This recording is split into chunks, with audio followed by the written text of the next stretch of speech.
이 세상에는 나보다 학식이 높은 사람, 문장력이 탁월한 사람, 감각이 섬세한 사람, 지구력이 강한 사람 등 글을 잘 쓰는 사람이 많고도 많다. 이미 훌륭한 글이 넘치므로 나는 글을 써야 할 이유가 없다. 그런데 내 삶과 같은 조건에 놓인 사람, 나와 똑같은 생각을 하는 사람, 나의 절실함을 대신할 수 있는 사람은 아무도 없다. 내가 쓸 수 있는 글은 나만 쓸 수 있다고 생각하면 또 기운이 난다. 책도 읽고 넷플릭스도 보는 일석이조 취향 추천 팟캐스트 책플릭스. 오늘은 은유 작가의 책 글쓰기의 최전선 속 한 구절로 시작합니다.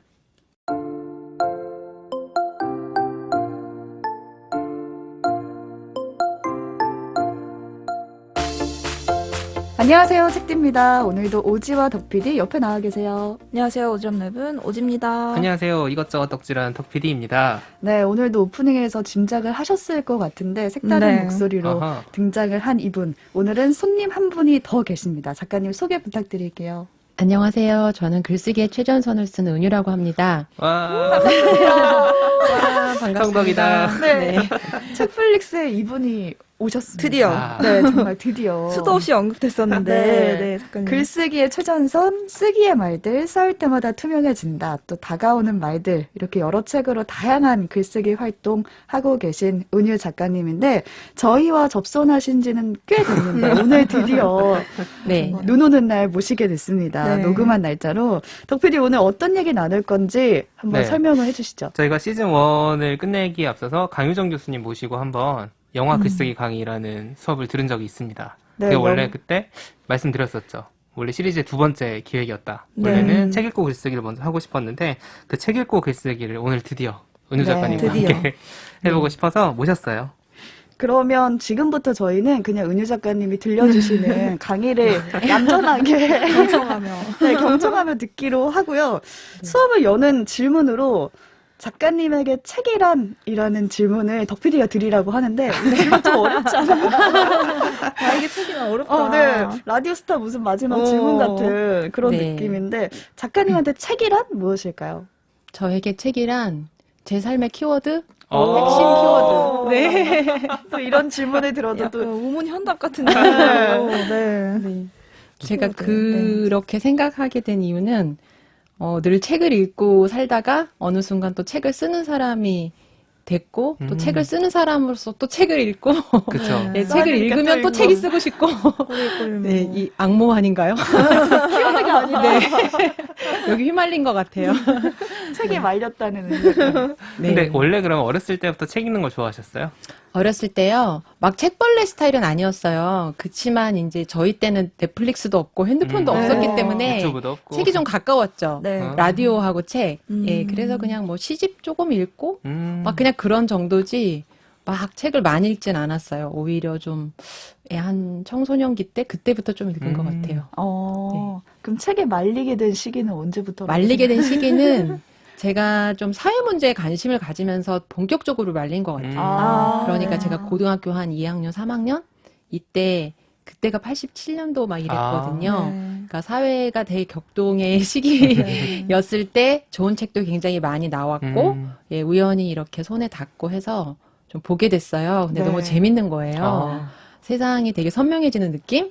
예, 그래서 책이란 되게 자연스럽게 그냥 저한테 안경 같은 세상을 좀 선명하게 예, 보여준 도구 였습니다. 네. 이제부터는 책을 어떻게 읽고 또 그걸로 글을 어떻게 써야 될지 말씀을 해주시면은 저희가 잘 듣도록 하겠습니다. 네. 제가 왜 초대를 받았나 생각을 해봤는데, 제가 이제 책을 쓰는데 항상 제 책에는 다른 책 이야기가 예, 많이 담겨 있어요. 네. 맞아요. 그래서 저를 이제 초대를 해주신 것 같고, 또 그렇게 된 배경에는 제가 글쓰기를 어디서 막 별도의 교육기관, 제도 교육기관에서 배운 건 아니에요. 그냥 책을 읽고 사실 독서를 하면서 독학을 한 것에 가깝거든요. 네. 그래서 독서를 하다 독학을 하게 됐는데, 이제 그러다 보니 책에서 제 생각에 어떤 연결고리가 계속 만들어지니까 그게 빠질 수가 없는 거예요. 네. 그래서 약간 스승 같은? 아, 예, 또 제 도반 같은? 스승이 굉장히 여기저기 많이 네. 어떻게 보면 가능성이 많이 있는 그러니까. 거네요. 동서고금의 그 지성들이 다 제 스승인 셈인데, 음, 그래서 제가 글을 쓸 때는 늘 책 얘기가 딸려 들어오는 것 같아요. 자연스럽게. 그러다 보니까 이제 어떤 사람들은 아 너가 책 읽은 거 과시하려고 너 쓰냐? 막 이제 부러워서 그래요. 부러워하려고 인용하고 이런다고 생각하는 예, 그런 이야기를 하기도 하는데 예, 전 과시하고 싶어요. 세상에 이렇게 좋은 책이 있다. 일단, 그쵸. 좋은 건 나눠야죠. 네, 나눠야죠. 스승님이 이렇게 잘났다. 네. 세상에. 글쓰기의 본질은 알려줘. 나누는 거거든요. 그래서 나누려는 의지와 욕구가 없으면 글을 사실 안 쓰게 돼요. 그래서 저는 좋은 거를 좀 나눠야 된다. 그리고 내 생각에 조금 뒷받침? 나만 이렇게 생각하는 건 아니야. 이 저자도 이렇게 생각한대. 그래가지고 네. 약간 내 편 우리 편이 만들기? 있다. 예. 그래서 저한테 좀 든든한 네, 역할을 하고 그래서 책에 좀 의지를 하게 되는 것 같아요. 그래서 또 제가 글쓰기 수업도 하는데 글쓰기 수업할 때도 학인들한테 항상 책을 읽고 토론하고 그다음에 그 책에서 모티브 삼아서 시한 문장을 갖고 와서 그거를 또 글을 쓰고 합평하고 이런 식으로 하거든요. 네. 네, 그래서 뗄래야 뗄 수가 없는 것이고 저 궁금한 게 그 시한 문장은 그냥 각자가 알아서 골라오면 각자가요. 되는 거예요? 네. 아. 그러니까 책에 한 권이 있으면 문장이 막 수천 개 있을 네. 거 아니에요? 네. 수만 개? 그 중에 자기한테 딱 다가오는 게 있다고 저는 생각해요. 아, 왜냐하면 내가 만약에 현재 연애 문제를 고민하고 있다. 그럼 이제 그거에 대한 그쵸. 해답 네. 꽂히죠. 꽂히잖아요. 내가 방금 케이크를 먹었다 그럼 떡볶이 먹고 싶지 않나요? 그렇죠. 약간 자기 신체 상태에 따라서 꽂히는 게 전 다르다고 생각해요. 그래서 어쨌든 글을 쓰려면 자기 문제의식이 없으면 또 글쓰기 어려우니까 시한 문장을 찾는 것도 어떻게 보면 자기 욕망과 욕구에 굉장히 집중해야 되는 일이라 그러게요. 어려워하세요, 처음에는. 어려울 것 같아요. 그럴 것 같아요. 뭘 갖고 써야 돼? 그쵸. 책을 아무리 읽어도 어떤 걸 인용할지도 잘 모르겠고 맞아요. 그럴 때가 있거든요. 예, 그래서 그게 저는 훈련이 돼야면 가능하다 생각하거든요. 처음에는 어려운데 어쨌든 자기 문제의식을 만들어가는 과정이 이제 작가가 되는 일이기 때문에 그게 없으면은 또 안 되니까 좀 조급하지만 않으면 저는 가능하다 이렇게 생각을 합니다. 그래서 그 학인분들이 뽑아오시는 게 예를 들어 다가오는 말들이란 책을 한 권 같이 읽어도 전부 다 다르신 달라요. 거죠. 그래서 읽고 이야기를 나누면 아, 그 책에 그런 문장이 있었냐. 서로 그쵸, 다른 그쵸. 거를 몰라, 기억하기 몰라. 때문에. 네, 그래서 이게 집단 독서, 집단 지성이 이제 음. 발휘가 되는 게 좋은 것 같아요. 요즘은 그러면은 어떤 책들? 아, 요즘 제가 읽는 책은, 얼마 전에 수업에서 이제 나 조선소 노동자라는 책을 읽었어요. 이게 이제, 2017년 5월 1일에 거제도에서 삼성중공업 크레인 충돌 사고가 있었거든요. 그래서 네. 6명이 이제 돌아가시고, 25명이 다치는 되게 큰 사고였는데, 그거를 다룬 르뽀예요. 그래서 제가 이 책을 읽고 좋았어가지고, 이제 저랑 같이 글쓰기 수업하는 분들이랑 읽었는데, 사실 이 책을 사람들이 어떻게 받아들일까. 왜냐하면, 조선소라는 것이 서울의 도시에는 없고, 없죠. 그쵸, 예. 그쵸. 뭐 나랑 일상에 접점이 있진 않잖아요. 그쵸. 뭐 전혀 모르는 스마트폰 만드는 공장 이런 것도 아니고, 네. 조선소? 그래서 또 산재? 뭐 이래가지고 사람들이 좀 싫어하면 어떡하지? 우리 학인들이 이렇게 고민을 했는데, 아, 역시 나와 상관없는 것은 없다라는 걸 느낀 게 이걸 읽고 나서 얘기를 하는데 사실은 우리 아버지도 뭐 건설 현장에서 일하다가 떨어져서 다친 적이 있다. 뭐 그러면서 뭐 사실은 뭐 내 친구의 누구도 막 이러면서 또 내가 일하다가 어딜 다친 적이 있는데 그땐 산재가 있는 줄도 몰랐다. 뭐 이런 식으로 자기 노동의 경험, 노동으로 신체가 훼손됐던 어떤 그런 일들이 직간접적으로 다 있는 거예요. 그래서 굉장히 좀 뜨거운 시간, 우리가 살기 위해서 일하는데, 일하다가 이렇게 목숨을 잃기도 하고, 다치고, 그것이 또 요즘 되게 중요한 사회적 이슈잖아요. 네. 그렇죠. 예, 그래서 그것에 대해서 이야기를 나누는 시간을 예, 가졌어요. 그래서 저한테 이제 책 읽기는 되게 사람과 세상을 이해하는 일, 그러니까 조선소 노동자를 어떻게 보면 이해하고 그들의 아픔을 알기 위해서 읽었지만 그걸 읽다 보니 아 있는 줄도 몰랐던 나의 일하다가 다친 경험도 막 떠오르고 알고 보면 가까이 있는 사람도 겪는 일이구나 뭐 이런 걸 배우게 되는 것 같아요. 조선소는 되게 우리랑 정말, 동떨어진 공간 네. 같은데 노동자라는 그 공통점이 또 있는 것 같고 네. 네, 그리고 산재라는 게 뭐 몸적으로 다친 것도 있지만 그냥 회사 생활하면서 내가 마음적으로 다친 것도 그쵸. 떠오를 것 같아요. 읽어보면. 뭐 과로자살 같은 것도 있고 음. 직장 내 괴롭힘으로 인해서 또 뭐 우울증 걸리는 경우도 있고 굉장히 다양하니까 여기도 이제 그 자기의 형을 이렇게 조선소에서 이 사고로 잃은 분이 이제 외상 스트레스 증후군 증후군. 때문에 이제 고통스러워하는 그 이야기가 나오거든요. 음. 그러니까 다른 분도 나도 사실은 직장에서 이런 일이 있었다 뭐 이제 아. 그런 이야기를 하고 그래서 정말 뭐 전태일 평전을 읽을 때도 그렇지만 저는 이 노동 르뽀에 관련된 책을 꼭 읽는데 뭐 일에서 성과급 받고 이런 이야기는 할 때가 많지만 이런 아픔에 대한 이야기는 할 수 있는 기회가 많이 없는 것 같아요. 네. 그리고 이제 말씀해주신 것처럼 읽은 다음에 저와 공감을 하게 되는 그런 영역도 네. 있지만 아예 모르는, 그러니까 잘 몰랐던 부분을 알게 되는 부분도 있잖아요. 네. 그게 되게 사실 조선소에 대해서 저희가 어떻게 알겠어요? 서울에만 그쵸. 사는 사람들, 내륙 지방에만 사는 사람들은 아니, 모르죠. 그런 책이나 어떤 뭐 영상으로 접할 수도 있지만 물론 음. 그런 게 아니면은 전혀 간접적으로 경험해 볼 수 있는 그런 통로가 없으니까 네. 그런 것도 좋은 것 같아요. 그래서 저가 이제 책을 좋아하기도 하고 또 글쓰기 수업도 해야 되니까 굉장히 다양한 책을 펼쳐놓고 읽고 있어요. 네. 야, 한 번에 여러 권을 읽는데 아, 동시에 여러 개를. 네. 읽으셨어요? 어떤 거를. 침대에서 읽는 네. 책, 아, 아침에 그쵸, 점심 그쵸. 맑을 때 읽는 책, 네. 교통수단에서 읽는 책 막 있는데 뭐 요즘 또 최승자 시인한테 제가 원래 좋아하는 시인이기도 한데 다시 좀 생각이 나서 읽었어요. 그래서 최승자 시인 시도 읽고 그러면 이제 이때는 뭐 글 쓰려고 읽는 건 아니거든요. 아, 그냥 근데 읽는. 처음에 그러니까 약간 깔아놔야 돼요. 여러 오늘의 방면으로. 주제에 부합하게 제가 음. 말씀을 드리면 네. 책을 읽고 글 쓴다는 게 나 글 써야지 그리고 책 읽으면 늦어요.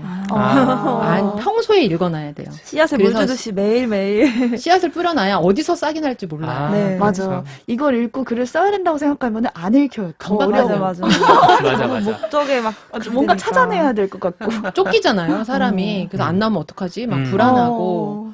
그래서 저는 좀 이게 농사처럼 길게 보고 숲을 네. 만드는 일 같이 이렇게 생태계가 만들어져야 돼, 자기 안에. 네. 그래서 저는 이제 최승자 시인 시집도 내가 이거 읽고 글 써야지 이런 게 아니라 그냥 읽는 거예요. 그래서 이제 거기서 되게 인상 깊었던 식구가 내 수위, 죽을 때 관에서 이제 읽는 거 수위. 네. 내 수위를 한 올 한 올 짜고 있는 깊은 밤의 빗소리. 이런 시구절이 있었어요. 최승자 시인의 시는요, 어둠의 정말 다크. 네. 데스의 죽음의 데스? 수위도 슬픈데 깊은 밤에. 수위, 깊은 몸으로 빗소리가. 만든 내 수위. 그래서 막 이런 걸 읽으면 갑자기 제 그런 어떤 내면에 있던 어둠의 에너지가 확 활성화되는 느낌이 막 들면서 인생을 막 또 비관하게 되고 이런 구절 하나하나가 오고 시인은 의 삶으로 이제 제가 좀 들어가게 되는 거잖아요. 근데 이렇게 이거 너무 인상적인 식구다. 그러면서 계속 제가 생각을 하는 거예요. 어떻게 빗소리를 수위를 짜는 네, 너무 그걸로 독특해요. 생각을 하셨을까? 이제 이렇게 하면서 곱씹어 보고, 나도 이제 어떤 약간 이런 죽음 충동은 다 한 번씩은 느껴보는 일이니까, 그랬을 때 빗소리를 나는 어떻게 느꼈지? 누군가는 피아노 소리로 들을 수도 있을 텐데, 그래서 혼자 막 생각을 하는 거예요. 필사도 하고. 그럼 이제 이따가 어느 날 글 쓸 때, 이게 저는 좀 떠올라요, 이렇게. 떠오르는구나. 이 식구가. 네. 그래서 이제 똑같은 메시지를 전해도 좀 너무 밋밋하거나 딱딱하거나 너무 목적이 분명한 문장은 울림이 좀 없잖아요. 재미가 네. 없죠. 재미도 네. 없고 맨날 그냥 그런 당위만 강요하는 것 네. 같고 그랬을 때 어떤 이런 식구도 있고 이러면 좋으니까 제가 한번 넣어보는 거예요. 근데 네. 넣어서 이상할 때도 있거든요. 빼면 되니까.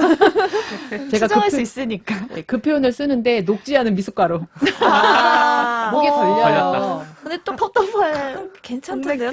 그런 분들이 또 있으면 또 새로운 맛이니까. 토핑처럼 먹는다. 달고나. 네. 그래서 이렇게 넣어보고 이상하면 빼고 적합하면 넣고 그런 식으로.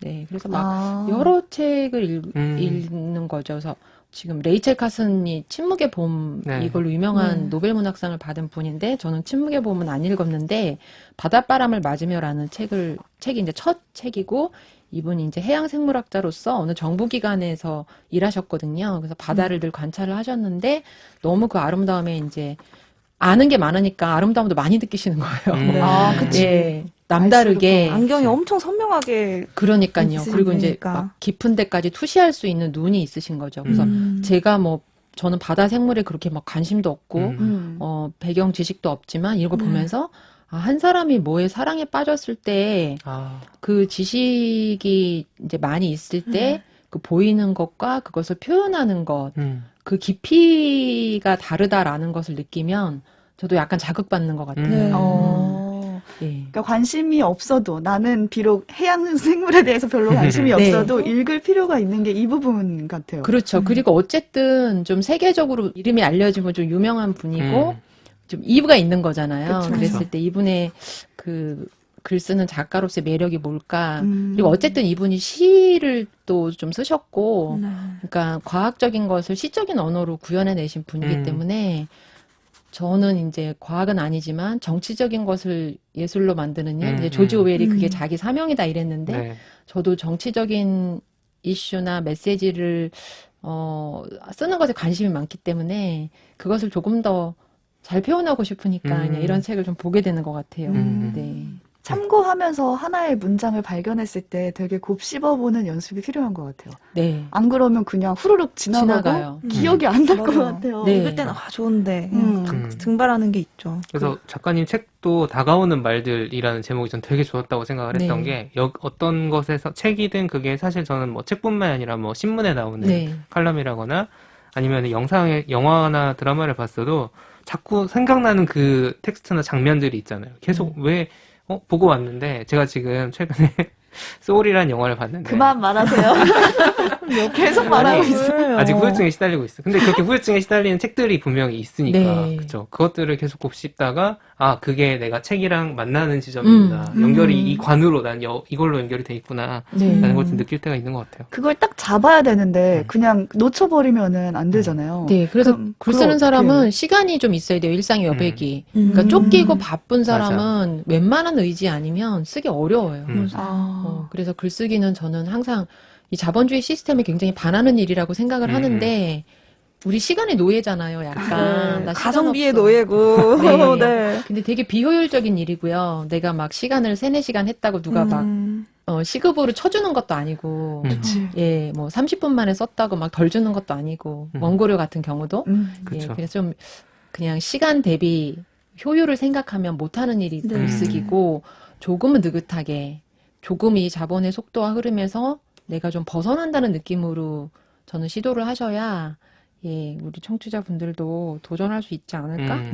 예, 이런 생각을 합니다. 뭔가 압박을 가지는 건 또 아닌 것 같아요. 예를 들어서 그쵸. 잡아서 내가 뭘 써야지? 처음에도 말씀해 주셨지만 그렇게 생각하고 읽으면은 사냥꾼이 되는 느낌인 거야. 맞아요. 제가 그래요. 현안이 돼서 인용 문구를 그치, 찾아서 그치. 막 네, 근데 그렇게 영화 보고 내가 막 거기 붙들려 있는 느낌 있잖아요. 극장을 나와도 난 빠져나오지 네. 못한 네, 느낌이 있으면 글을 쓰고 나야 저는 좀 벗어나지는 아. 것 같고 해소해야 돼. 해소를 좀 하고 그러면 나한테 풀어야 될 저는 문제가 있는 신호다 이렇게 생각하거든요. 내가 뭔가에 풀리지 않는 문제, 그러니까 자기 감정이나 이런 것도 막 억압돼 있는 것들이 많잖아요. 네. 예, 그래서 그런 신호가 왔을 때 알아채고 그것을 풀어줘야지 또 다른 것들이 들어올 수 있는 것 같아요. 그래서 써서 부지런히 이렇게 좀 순환을 시키면 정서의 순환 뭐 이런 하면 좋을 것 같아요. 네. 덕 PD는 좀 해소하고 오세요. 네, 그래서 네. 해소를 우리 책플리스에서 책플리스에서? 한번 하려다가 네. 시간에 쫓기는 이 자본주의 노예라서 제가 네. 못하고 이렇게 틈만 나면 언급을 하고 있네요. 네. 네, 방금 그러니까 보들레르 시에 그 시간에 학대받는 노예라는 시구가 있어요. 떠올랐어. 그러니까 이런 식으로 그냥 현대인은 시간의 노예다. 뭐 이것도 있지만 보들레르, 하고네요. 예, 네, 시간에 이게. 학대받는 노예. 막 이제 네. 이런 얘기하면 재밌잖아요. 그래서 네. 저는 책 재밌죠. 읽고 약간 허세일 수도 있지만 자기가 그 좋아하는 문장 자꾸 말해보는 거. 근데 요즘은 네. 이제 코로나 때문에 술자리도 많이 못 갔고 하지만 뭔가 자꾸 떠들어 보는 게 네. 자기께 되는 예, 음. 일이에요. 말 안 하면 까먹거든요. 맞아. 네. 말 안 하면 까먹어요. 생각보다 그게 어려운 것 같아요. 되게 자기 생각은 있지만 그거를 눈에 보이는 말과 글로 이렇게 꺼낸다는 게 첫 시도나 그 욕구를 찾는 게 진짜 어려운 것 같아요. 네. 그 책을 되게 잘 읽는다는 것도 사실 학인분들이랑 같이 많이 읽으시잖아요. 네. 혼자서도 네. 많이 읽으시지만 저는 같이 읽는 게 되게 책을 잘 읽는 좋은 방법이라는 생각이 들더라고요. 네. 책에 뭐 다른 여러 책에서도 언급해 주셨지만 제가 모르는 부분에 대해서 혹은 꽂힌 부분이 다 다르니까 저희 네. 사실 책 모임 같이 하다가 이 팟캐스트에 끌려 들어온 그래서 사람들이거든요. 난리가 났죠. 책 모임인 줄 알고 왔는데 갑자기 팟캐스트 하죠. 근데 네. 그것도 그렇고 그 책 모임이 있음으로써 제가 이제 저희 책 모임 할 때 400자씩 글을 써오라고 하거든요. 숙제를 내주더라고요. 저는 숙제 책 좀 있어야 읽으려고 됩니다. 이제 네, 회사 동기들이랑 그쵸, 책 네. 모임을 하는데 이제 처음으로 그 글을 쓸 때가 되게 어려웠던 것 같아요. 어렵죠. 짧은 글인데도. 그 어려웠을 때 경험을 생각해보면 근데 400자는 써가야 되니까 그리고 400자 길지 않잖아요. 네, 두 근데 배인데요. 그쵸. 네. 이것도 못 쓰는 거야? 이렇게 버리는 거. 아니, 짧은 나와의 거 쓰기 싸움. 더 어려워요. 아니, 그러니까 나와의 싸움이 되더라고요. 아. 내가 400자도 못 쓰는 거야. 이 책을 한 권 다 음. 읽었는데 라는 생각이 드니까 좀 저로서도 그거를 제가 혼자 읽었으면 안 썼을 법한 것들을 그치. 다른 사람 써오라고 시켰는데 제가 안 써가면 안 되니까 맞아요. 쓰게 강제성 되면서 필요해요. 네, 약간 돌아보게 되는 것 같아요. 그냥 물론 그냥 읽어도 음. 좋지만 읽은 다음에 어떤 식으로든 소화해서 네. 표현을 하는 거. 자기 말로. 네.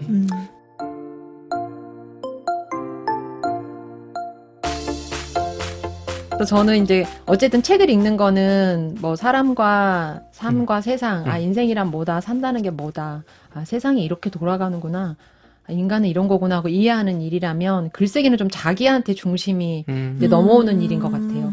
글쓰기라는 건 어차피 내 삶과 내 몸에서 나와야 되는 거라 네. 자기 속으로 파고 들어가야 되거든요. 그러니까 어떻게 보면은 책 읽기는 인풋이고 이제 글쓰기는 아웃풋인데 네. 뭐가 없으면 나오는 것도 안 없을 나오죠. 테니까 책을 통해서 다른 언어, 다른 관점, 다른 생각을 내 안에 넣어놓고 그게 이제 소화가 돼서 다시 나오는 거. 근데 그전에는 책을 읽기 전에는 내 생각이라는 것이 한 사람의 사유나 생각, 가치관, 세계관, 도덕, 규범 이런 게 어떻게 형성되나 보면 별게 없어요. 그냥 교과서, 내가 학교, 뭐 매스컴 그걸 통해서 한 사람의 세계관이 만들어지거든요. 굉장히 편협한 거예요. 그래서 이거 다시 리모델링 해줘야 되는 거 아니에요. 네. 예, 리셋해주는 과정이 필요하고 그래서 책에서 다른 관점이 들어오고 다른 생각이 이제 들어와서 내가 겪은 일이 예를 들면 어떤 뭐 내가 성추행을 당했어. 근데 페미니즘이나 여성주의의 언어를 접하기 전에는 내가 너무 밤에 돌아다녀가지고 괜히 그런 일을 당했어. 내가 너무 친절을 베풀었나? 이러면서 자기 이제 해석 틀이 없으니까 맞아. 이제 자기를 비난하는 식의 사고를 하게 되잖아요. 그러다 이제 다른 관점의 책을 읽으면 내 경험에 대한 해석이 달라지는 거예요. 그래서 아주 그냥 뭐 예를 들었지만 그런 식으로 이렇게 일하다가 다친 것도 정말 마음이 아팠던 거는 그러니까 그런 노동자들 배움의 기회가 적었고 그래서 이제 노가다 뭐 가진 게 몸뿐이다. 그래서 건설 일용직 노동을 하다가 다치신 분들은 그거를 정당하게 요구할 생각을 못 하는 거예요. 왜냐하면 내가 공부 안 하고 내가 이렇게 했기 때문에 그냥 어쩔 수 없다 이렇게 생각을 하시는 거죠. 공부 안 한 사람도 다치면 안 되는 건데 그쵸. 예, 누가 어떤 일을 하더라도 일을 보호를 받아야 되는데 그런 생각 권리의식을 안 키워주잖아요. 저희 그래서 내가 못나서 내가 부족해서 내가 이렇게 다친 것이다 이렇게 생각을 하는데 책을 읽고 나서 그것이 아니다. 존엄에는 능력과 상관이 없다. 모든 인간은 다 일에서 보호받아야 된다. 이제 또 그런 거를 이제 알게 되는 거죠. 그래서 저는 글쓰기는 나의 상처, 내가 살면서 받게 되는 어떤 고통 그런 것에 다른 해석을 내리는 일, 그리고 의미를 부여하고 좀 인간의 삶에 품위를 부여하는 일인 것 같아요. 그래서 좀 궁금한 게 거기서 이제 책을 읽었을 때 그거를 내 삶에 적용을 해서 그냥 이렇게 내 경험을 재해석하는 걸로 끝낼 수가 있는데 그게 아니라 글쓰기까지 그냥 나아가야 되는 특별한 이유가 있을까요? 생각에서 그치지 않고? 네, 저는 고통의 어떤 그 연결고리, 그러니까 이것이 나만 겪는 것이 아니다. 라는 세상에 대한 보시 같은 느낌? 예. 그래서 내가 이렇게 해서 다른 생각에 좀 해방됐어. 내가 나를 비난하다가 다른 관점을 얻었으면 좋잖아요. 그러니까 약간 맛집을 우리가 나누듯이 예, 나 이렇게 해서 나았어. 괜찮아. 너도 해봐. 이런 식으로 고통을 과시하기 위해서가 아니라 고통을 통해서 우리가 어떻게 연결되어 있는지 알기 위해서 저는 글을 쓰는 게 네. 필요하다. 음. 이런 생각이 들어요. 네. 처음에 제가 이제 글 쓸 때도 뭔가 일상에 이제 아이 키우고 막 제 글쓰기 하고 이런 게 힘든 거예요. 네. 근데 글을 쓰고 책을 읽으면서 많이 나아졌거든요. 그럼 그때 이제 생각한 게, 아, 나처럼 힘든 사람이 누군가가 이 글을 보고 좀 홀가분해졌으면 좋겠다. 네. 왜냐하면 힘든 거 너무 힘들잖아요. 그렇죠. 예, 고통스러운 거 싫잖아요. 방법이 있으면, 좀 알려주면 좋잖아요. 그래서 좀 그런 마음으로 저도 썼던 것 같아요. 누구 한 명이라도 좀, 같이 네, 같이. 같이 힘이 났으면 좋겠다는 네. 마음이죠. 그러니까 어떤 방식으로, 그러니까 글쓰기에 있어서 그걸 네. 표현하는 데 있어서 책이 되게 처음에 사실 설명을 잘 해주신 것 같긴 한데 더 도움이 되는 부분, 네. 책을 가지고 뭘 한다는 것이 그런 것들을 좀 더 풀어주시면은 좋을 네. 것 같아요.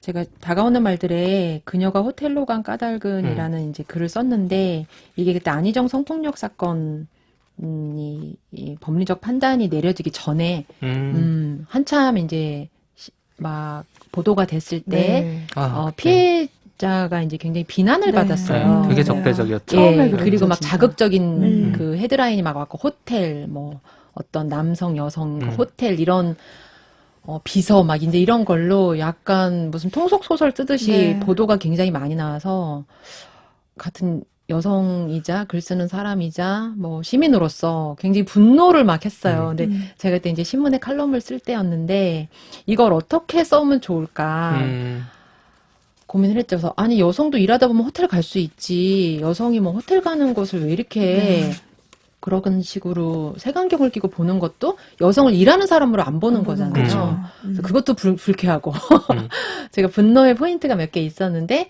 그때 마침 이제 도리스 레싱이 19호실로 가다라는 소설을 제가 이제 읽고 얼마 안 됐을 때였거든요. 근데 이제 그 소설에서도 이 여성 페미니즘 소설인데요. 이게 여성의 이제 자아찾기 같은 건데, 여성이 남부러울 것 없는 중산층의 이제 가정 전업 주부로 있는데 호텔을 가요. 계속 자기만의 방 같은 거죠. 네. 19호실로 계속 가요. 가서 거기 이제 뭐 가서 뭐 하는 일은 없어요. 근데 그냥 가요. 쉬러. 네. 호캉스네요. 부럽다. 저도 호캉스에 꿈이 생겼어요, 이거. 그래서 뭐 소설을 다 얘기하면 하여튼 스포일러인데, 그냥 가는 경우도 있거든요. 근데 우리는 한 사람의, 한 인간의 그 내면의 욕망이나 그 의식의 세계의 풍부함을 보지 못하잖아요. 그리고 그냥 편협한 잣대로 보는 거고. 그래서 이 사건과 이 소설을 좀 연결해서 어떻게 써보면 좋겠다라는 생각을 했어요.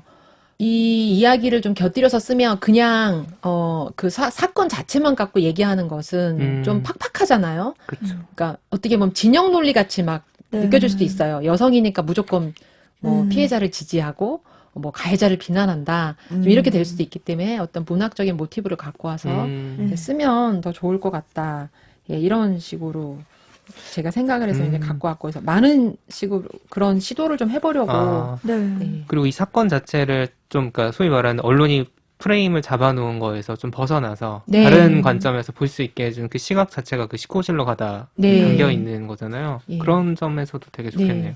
그런 점에서도 좋고, 19호실로 가다가 그 책을 읽은 여성, 특히 기혼 출산 여성들이 읽고 굉장히 공감을 많이 하거든요. 저도 그랬고, 아, 이거 내 얘기다, 막. 이제 이러면서 했기 때문에, 어쨌든 전 아무 책이나는 안 넣어요. 이 책을 그렇죠, 읽고 그렇죠. 나서 해방되는 사람이 많아야 되는 거거든요. 그래서 제가 뭐 나중에도 얘기하겠지만, 결국은 내가 읽고 쓰는 책이 누구의 이익에 복무하는가, 이 사회에 억압된 존재들을 해방시켜주는 글이어야 된다. 제가 왜 말이 빨라지네요. 그 분노의 게이지가 네, 좀 올라가면 안 올라가고. 되고. 그래서 저는 어쨌든 글쓰기 활동가 정체성을 좀 갖고 있어요. 그래서 활동가가 뭐냐. 저희 어떤 친구가 야, 활동 안 하는 사람도 있니? 이렇게 말하는데, 어쨌든 저는 글 써서 좀 사회를 좋은 쪽으로 바꿔놓고 싶은 의지가 있는 상태에서 글을 쓰기 때문에, 뭐 특히 신문이나 이런 파급력이 있는 매체, 보는 사람이 많은 매체에 뭘 인용할 때는 좀 더 좋은 책을, 이거를 누가 봐도 세상이 조금 더 좋은 쪽으로 바뀌는 책을 엄선하려고 노력을 합니다. 그래서 19호실로 가다를 넣고, 또 김용균 씨 사건, 태아나력에서 이제 일하다가 기계에 몸이 껴서 숨진 김용균 씨 사건 쓸 때는 조지 오웰의 위건부도 가는 길. 탄광 얘기가 있죠. 예, 어쨌든 거기도 석탄 그 화력발전소였잖아요. 네. 그리고 그 김용균 씨 어머님이 증언하고 하는 거에 비하면 앞이 매캐해서 네. 그 앞이 보이지 않았다. 석탄 음. 먼지. 그리고 지금 저는 너무 깜짝 놀란 게 삽으로 그 석탄을 아직도 이렇게 퍼서 21세기 지금 네. 근데 2021 조지 오웰이 그 탄광의 르포를 취재를 위해서 거기 들어갔을 네. 때의 그 묘사랑 하나도 다르지가 다르지 않아요. 않죠. 그래서 우리가 되게 막 첨단 시대가 됐고 그쵸. 예, 뭐 우리나라가 경제 선진국이고 이런 식으로 많이 이야기하지만 어떤 곳은 얼마나 낙후됐는지를 좀 보여주기 위해서 그 조지 오웰을 좀 갖고 와야 되겠다 이런 생각을 했습니다. 그때 저도 그 위건부 들어가는 일 생각이 되게 많이 났어요. 그건 네. 제가 이제 PD로 일을 할 때 있었던 일이기 때문에 저도 그 사건을 한번 글로 한번 풀어서 쓴 적이 있었거든요. 네. 그게 그런 느낌이었어요. 조지 오웰의 그 책에 보면은 이 탄광 노동자들의 이런 소위 노동 덕분에 런던에서 불이 밝혀지는 거잖아요. 네. 그런 부분에 대해서는 아무도 그 보이지 않기 때문에 모르는 네. 거예요. 지금 이 스튜디오에 휘황찬란한 이 조명이 태양 화력발전소에서 삽으로 석탄을 푸고 있는 노동자가 만든 것이다라는 생각을 저희가 안 하기 때문에 보이지 않으니까. 사실 그 부분에 대해서 남의 일이라고 생각을 하고 네. 관심을 알려하지 가지지 않는다라는 거에 되게 그 이미지가 계속 떠오르더라고요. 네. 저는 위건부 들어가는 길은 되게 오래전에 읽은 책이거든요. 네. 4, 5년 됐을 거예요. 근데 그 사건을 접하고 석탄 그걸 보는 맞아요. 순간 이게 맞아요. 너무 떠오르는 거예요. 예. 똑같다 이거 오웰이 했던 거랑 뭐가 맞아요. 달라졌냐. 음. 한국 사회에서 지금. 그러니까 너무 기함할 일이고, 그러니까 그때 김용균 어머님께서도 한국전력의 자회사고 큰 데니까 내 아, 아들이 그쵸. 그렇게 열악한 데서 일하리랑 네. 상상도 못한 네. 거죠. 그쵸. 근데 이런 일이 일어난 거에 대해서 어머님이 이제 아들의 어떤 사망도 굉장히 충격이었지만 이런 현장이 아직도 대한민국에 있다는 것에 충격을 받으셔서 지금 이제 거의 시민단체 활동가로 그쵸. 활동을 하고 계시잖아요. 네. 아직 알려야 된다. 2년이 지났는데 사실 아직도 해결되지 네. 않는 그런 문제가 그래서 있죠. 저는 어쨌든 제가 글을 쓰고 이제 책을 읽고 하는 게 누군가 고통을 받고 있고 그걸 좀 세상에 알리고 해결하고 내가 태어나기 위해서 일을 하진 않지만 뭐 이런 번듯한 스튜디오나 어떤 쾌적한 곳에서 일하더라도 어떤 괴롭힘이나 이런 것이 있고 또 인간적으로 존중받지 않는 쓰고 버려지는 그런 또 문화가 있잖아요. 그래서 저는 그런 걸 끊임없이 말해야 된다. 그래야지 뭐가 좀 바뀌고 달라질 수 있지 않을까. 예를 들면 뭐 집에서 누군가 뭘 맛있게 먹고 우리가 그것에 대해서 글 쓰는 거는 굉장히 많지만 밥하기 어려움에 대해서 글 쓰는 경우는 많이 없잖아요. 근데 그것도 자꾸 써야지 알게 되고 뭔가 고통이 또 좀 분담되고 네. 예, 그럴 수 있을 것 같아서 근데 이거를 이런 일일수록 잘 쓰지 않으면 사람들의 저항이 되게 있는 거예요. 네네네. 아, 나도 피곤해 죽겠는데 김용균이 무슨 상관이야 막 이제 이런 식의 밀어내는 게 있어요. 그러니까 인간이 저도 그렇지만 이기적인 존재라 일단 내 코가 석자고 뭐 예, 내 현안에 닥친 문제를 풀어는 게 먼저고 그래서 아까 말한 것처럼 그 연결고리까지 갖고 오는 게 너무 어려운 거예요. 네. 타인의 고통을 어떻게 내 고통으로 삼아? 근데 저는 그 다리를 계속 놔주는 역할이고 이제 이 글을 들으시는 청취자분들도 일단 자기 문제를 좀 해결하는 그 마음으로 책을 읽고 글을 써서 나누면 좋을 것 같아요. 요즘은 그런 책 굉장히 많잖아요. 뭐 내가 공황장애 걸렸던 네. 거를 네. 체험을 또 쓰거나 뭐 그런 자기 식의 이야기를. 네. 예.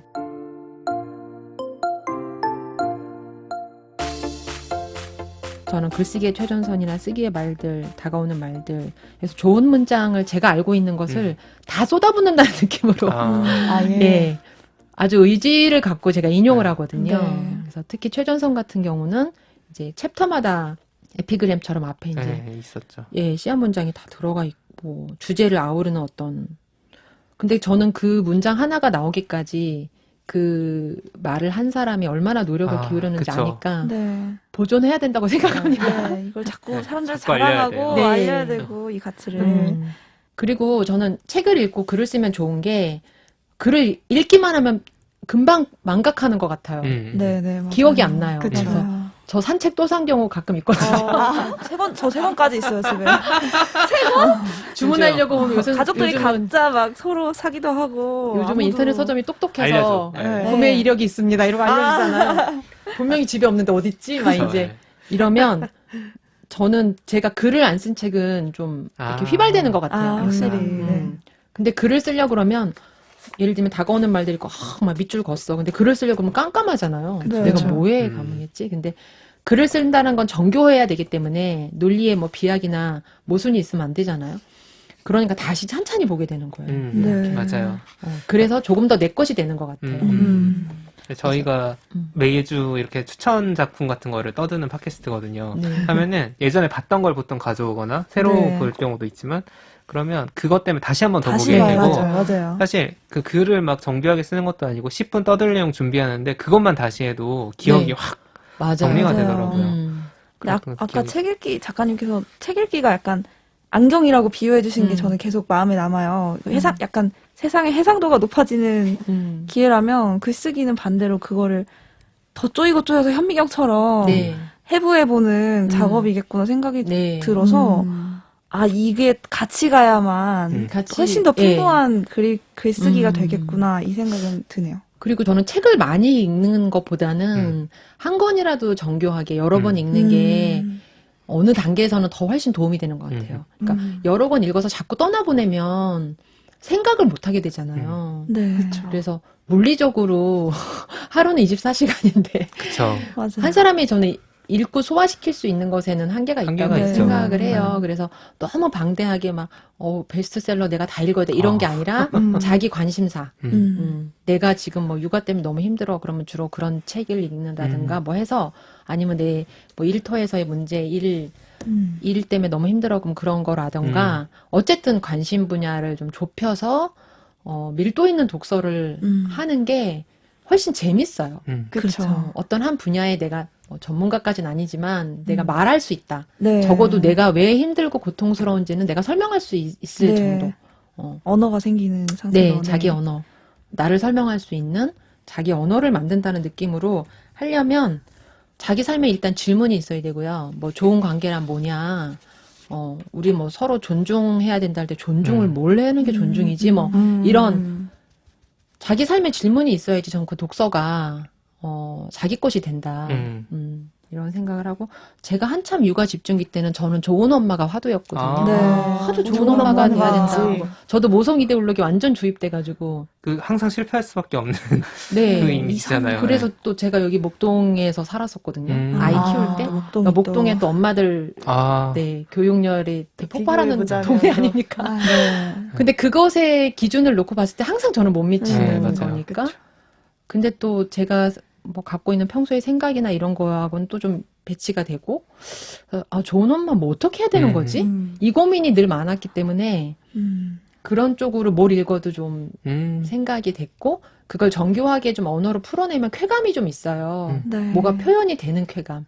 그래서 그 쾌감을 좀 느끼시면 책 읽고 글 쓰는 게 좀 마냥 두렵지만은 않아요. 두렵긴 하지만 그래도 뭔가 저는 삶의 질문이라고 해서 삶의 질문 되게 어렵다. 어렵다. 내가 좌우명 같은 건가? 막 이런 무엇을 할 것인가? 뭐 어떻게 살 것인가 막 이런 건가 했는데 좋은 엄마가 무엇인가 해서 제가 정말 좋은 엄마 그런 것들. 반찬 가게에서 반찬 사줘도 괜찮은 엄마. 뭐 아. 예를 들면 제가 내린 결론은 그런 거예요. 왜냐면 그 전에는 내가 좋은 엄마라면 유기농에 따끈한 아이고. 밥을 맨날 해줘야 되는 거 아니야? 이런 생각을 저는 늘 했었거든요. 그래서 집에 막 햇반도 안 들여놓고 막 이랬었어요. 근데 그럴 필요가 없고 그것은 가능하지도 않다라는 것을 제가 알아가는 과정이었기 때문에 뭐 삶의 질문 이런 게 큰데 뭐 하여튼 그런 식으로 내 삶의 막 그 답답한 지점들 네. 그거를 좀 풀어가는 방식이면은 이제 셀프 구원 예 자기의 어떤 문제를 좀 풀어가면 시간도 그렇게 막 아깝게 느껴지지 않고 들이게 돼요. 시간도 들이게 되고 뭐 공도 들이게 되고 또 그걸 나눠서 누군가가 또 도움 받았다는 이야기 들으면 기분도 좋고 그쵸. 또 동력이 생기죠. 맞아.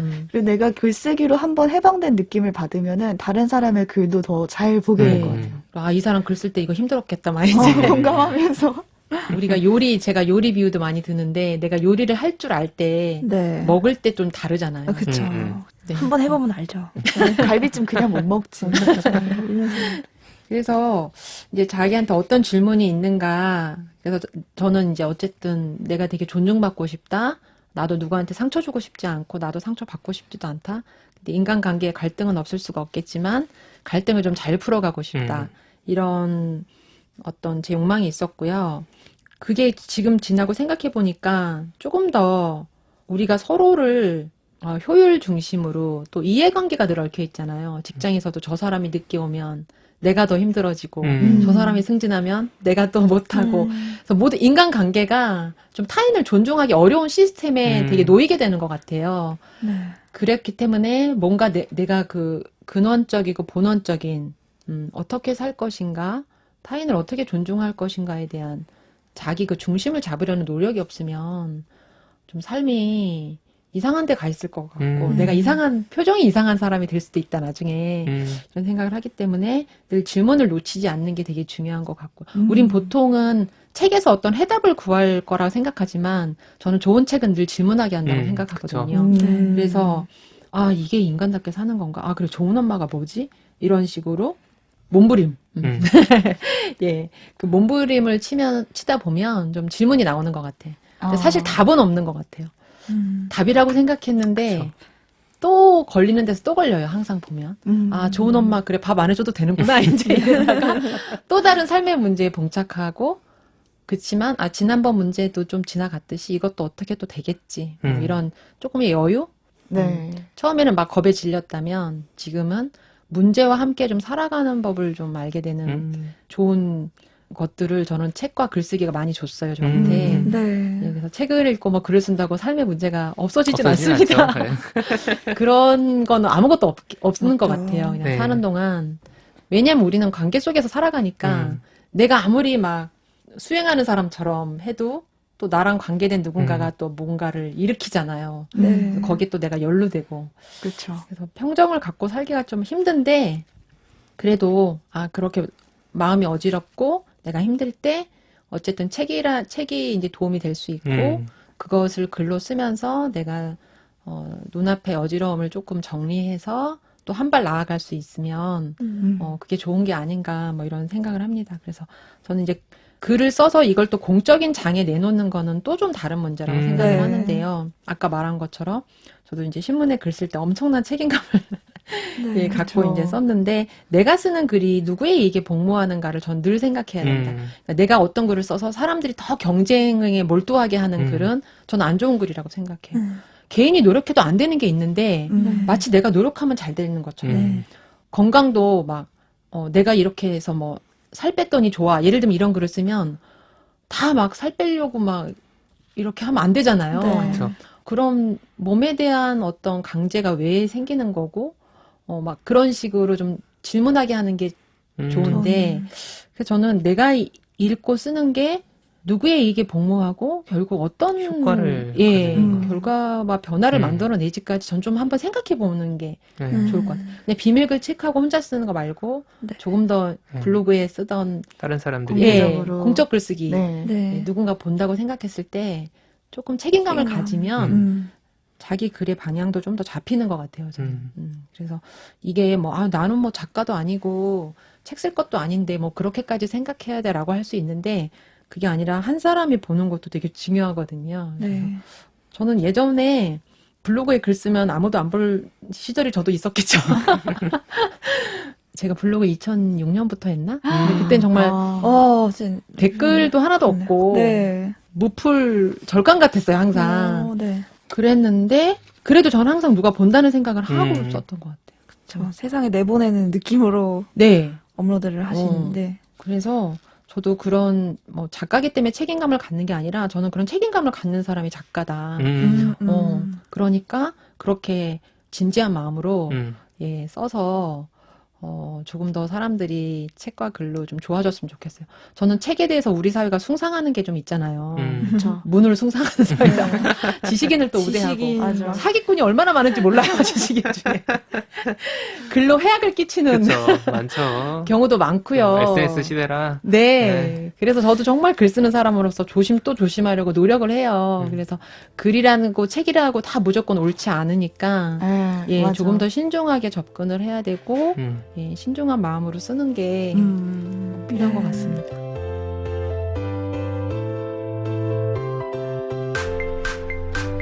책도 읽고 넷플릭스도 보는 일석이조 취향 추천 팟캐스트 책플릭스. 오늘은 은유 작가님 모시고 책 읽고 글 쓰는 방법에 대한 이야기 들어봤는데요. 저희가 또 취향 추천 팟캐스트다 보니까 은유 작가님께도 추천작을 안 물어볼 수가 없거든요. 아, 추천작이요? 네, 특별히 책을 읽고 글 쓰는 연습을 해보고 싶을 때 이 책을 보면 좋겠다 하는 게 있으실까요? 이거 제 책으로 안 되나요? 제 책, 본인 하셔도 책 좋습니다. 가능합니다. 네. 아, 진짜요? 네. 그럼 전 다가오는 말들을 추천하겠습니다.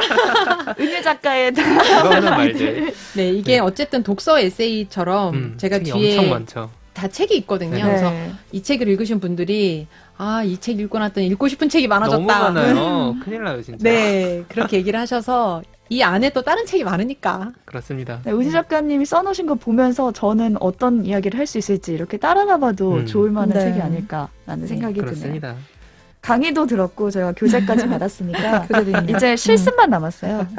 막연하게 글을 써보고 싶다 했던 분들은 오늘 이 방송이 구체적인 길잡이가 되는 시간이었길 바라면서 네. 들으신 소감, 후기 댓글로 남겨주시면 감사하겠습니다.